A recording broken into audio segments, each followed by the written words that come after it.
Welcome back to part two of 3.3.2, question 3123, fraction busters.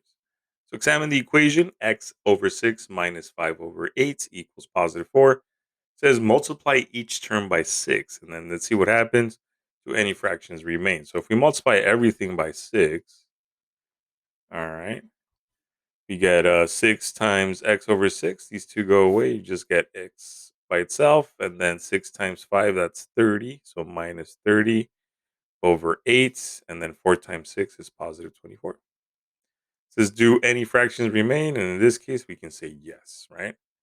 So since fractions remained, decide how you can continue to change your equivalent equation from part A so that no fractions remain, and then solve the resulting equation. So if you notice, one of the things that I did in the first place is that if I multiply everything by 6, the denominator in the first fraction canceled out. Since we only have a single denominator here, that's another thing we can do. We can pretty much just multiply everything by 8, and then that should get rid of that denominator.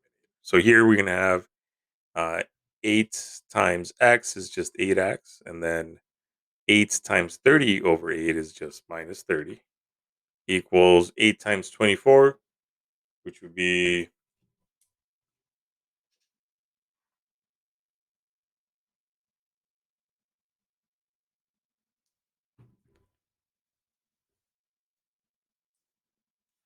192. All right. And then from here, you add 30 to both sides. That's going to give you guys 8x equals 192 plus 30. That would be 222.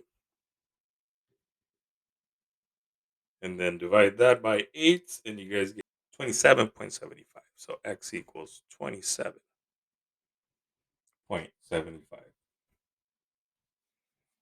All right.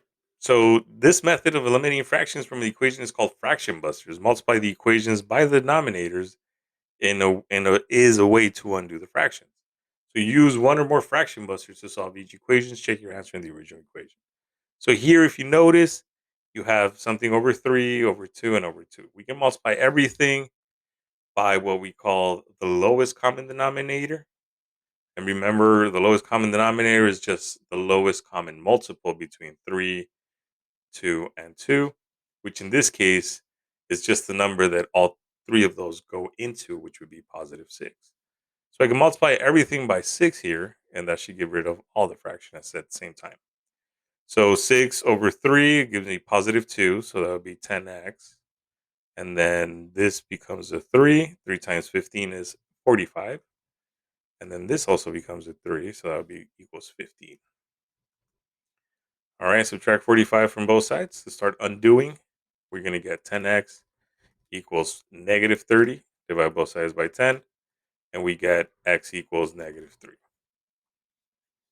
All right. So again, if you do plug in the original number into the equation, you should get the same thing. So 5 times 3 over 3 plus 15 over 2. And we're checking to see if that's equal to 5 over 2. So this would be pretty much 10 over 2 plus 15 over 2, right? 5 is the same as 10 divided by 2 equals 5 over 2. That's going to be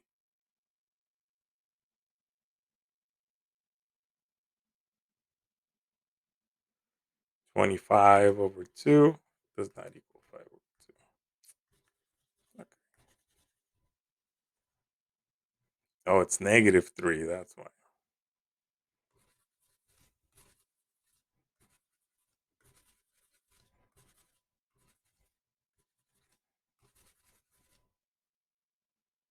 So we can plug in x equals negative 3 into the equation. So that's going to be 5 times negative 3 over positive 3 plus 15 over 2.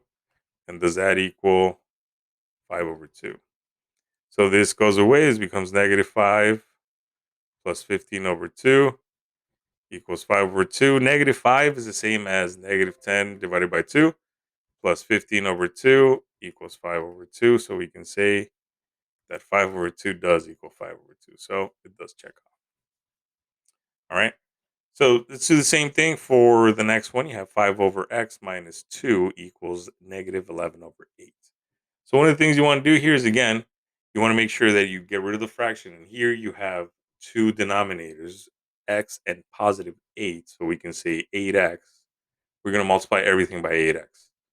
So times 5 over x minus 2 equals negative 11 over 8 times 8x. Again, make sure you guys are multiplying both sides by the same value. So here, 8 times 5 over x is just going to give us positive 40, minus 8x times negative 2 is negative 16x. And then here, this goes away with that, so that's going to give us negative 11x. At 16x to both sides, and that's going to give us 40 equals 5x. Divide both sides by 5, and you get x equals positive 8. All right, same thing for part 3. We'll multiply everything by 2x. If you notice, this one has a 2, and that one should be able to go in there. So 2x. 2x here, 2x there, 2x there. So that's going to be positive 7 on the first one. And then 2x over 2 is away with the 2's, and you just have x left over. So it'll be plus 3x. And then 2x times 3.25, that would give you 6.5x. All right, so from here, again, subtract 3x from both sides. And then you're left with 7 equals 3.5 positive x divided by 3.5, and you get x equals 2.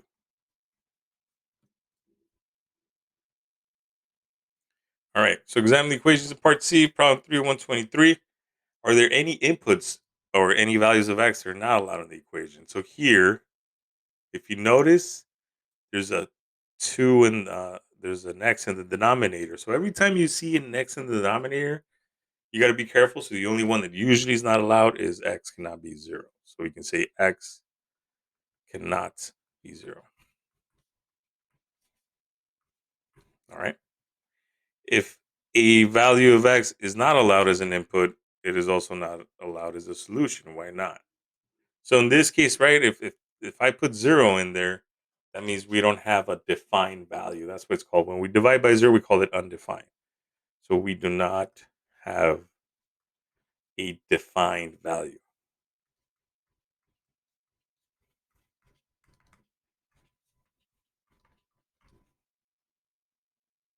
That's why we pretty much use the undefined, right? So it doesn't exist. The number doesn't exist.